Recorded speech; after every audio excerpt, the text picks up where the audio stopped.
Breaking చూస్తున్నాం. Parliamentary వారీగా సమావేశాలు నిర్వహించాలని కాంగ్రెస్ పార్టీ నిర్ణయించింది. గాంధీ భవన్ లో ఈ సమావేశాలు నిర్వహించేందుకు సమాయత్తమవుతోంది కాంగ్రెస్ అధిష్టానం. అందులో భాగంగా ఈ నెల 4న మధ్యాహ్నం 2 గంటలకు మెదక్ పార్లమెంట్, సాయంత్రం 5 గంటలకు మల్కాజ్గిరి పార్లమెంట్ కాంగ్రెస్ నాయకులతో భేటీ జరగనుంది. టీపీసీసీ చీఫ్ మహేష్ కుమార్ గౌడ్ అధ్యక్షతన జరిగే ఈ సమావేశంలో ముఖ్య అతిథిగా AICC incharge Meenakshi Natarajan పాల్గొననున్నారు.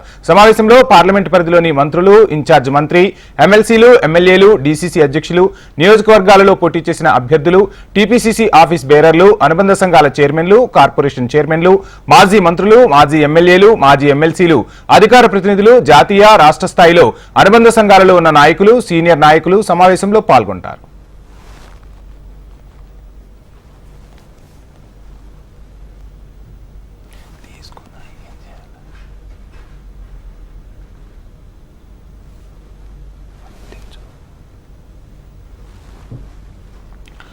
Parliamentary వారీగా సమావేశాలు నిర్వహించాలని కాంగ్రెస్ పార్టీ నిర్ణయించింది. గాంధీ భవన్ లో ఈ సమావేశాలు నిర్వహించేందుకు సమాయత్తమవుతోంది కాంగ్రెస్ అధిష్టానం. ఇదే అంశానికి సంబంధించిన ఫుల్ డీటెయిల్స్ మా ప్రతినిధి ప్రేమ్ అందిస్తారు.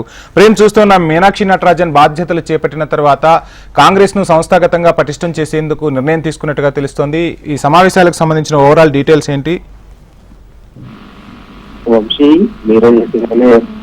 కాంగ్రెస్ పార్టీ నూతనంగా ఇన్ఛార్జ్ గా ఎన్నికైన తర్వాత రీసెంట్ గా మొన్న గాంధీ భవన్ లో పిసిసి విస్తృత స్థాయి సమావేశం ఏర్పాటు చేసుకుంది. దాంట్లో అటు నేతలను ఉద్దేశించి కూడా వారు మాట్లాడడం జరిగింది. పార్టీ ఏ విధంగా ఉండాలి, ఎట్లా ఉండాలనే విషయాన్ని చెప్తూనే మరొకవైపు పెద్ద ఎత్తున ఉన్నటువంటి ముఖ్య నాయకులందరినీ కలవడం ఇబ్బంది కాబట్టి ఒకటేసారి ఈ విధంగా అంటే నియోజకవర్గాలు, పార్లమెంట్ పరిధిలో ఉన్నటువంటి ఆయా నియోజకవర్గాల్లోని ముఖ్య నేతలందరినీ కలుస్తూ పార్టీ బలోపేతంతో పాటుగా మరొకవైపు రానున్నటువంటి టీపీసీసీ కార్యవర్గంలో ఎవరిని తీసుకుంటే బాగుంటుందనే అంశంపై కూడా చర్చ చేసే అవకాశం ఉంది. ఇంకొకటి, ఇప్పటి వరకు 10 ఏళ్లలో బీఆర్ఎస్ అధికారంలో ఉన్నప్పుడు కాంగ్రెస్ పార్టీ తరఫున పోరాటం చేసి కేసులు పెట్టుకొని పార్టీ కోసం పనిచేసినటువంటి వారు ఎవరున్నారు, ఇక వచ్చినటువంటి పదవులు ఎవరెవరికి వచ్చాయి, రానున్న కాలంలో వచ్చే పీసీసీ కానీ లేకపోతే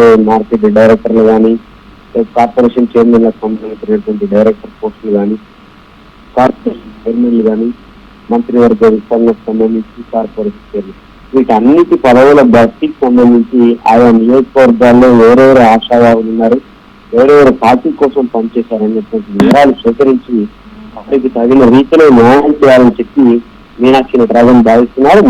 మొన్న వారు చేసినటువంటి ప్రసంగం కూడా పార్టీ క్రమశిక్షణ కలిగినటువంటి ప్రత్యక్ష కార్యకర్తకు, నాయకునికి ఎట్లాంటి అన్యాయం జరగకుండా పార్టీ చూసుకుంటుందని చెప్పేసి కూడా వారు చెప్పడం జరిగింది. వారు చెప్పడమే పడావుగా ఇక వరుసగా అన్ని నియోజకవర్గాలకు 17 పార్లమెంట్ల వారిగా కూడా ప్రత్యేక సమావేశాన్ని ఏర్పాటు చేసుకుని ఒకవైపు పార్టీ బలోపేతం చేసుకుంటేనే మరొకవైపు కార్యకర్తలకు నిరాశ నిస్పృహలో ఉన్నటువంటి వారందరికీ కూడా పదవుల భర్తీ విషయంలో, పదవులు ఇవ్వడంలో వారు ముందుకు వెళ్లే అవకాశం ఉన్నట్టుగా కూడా కొంత సమాచారం అయితే అవుతుంది.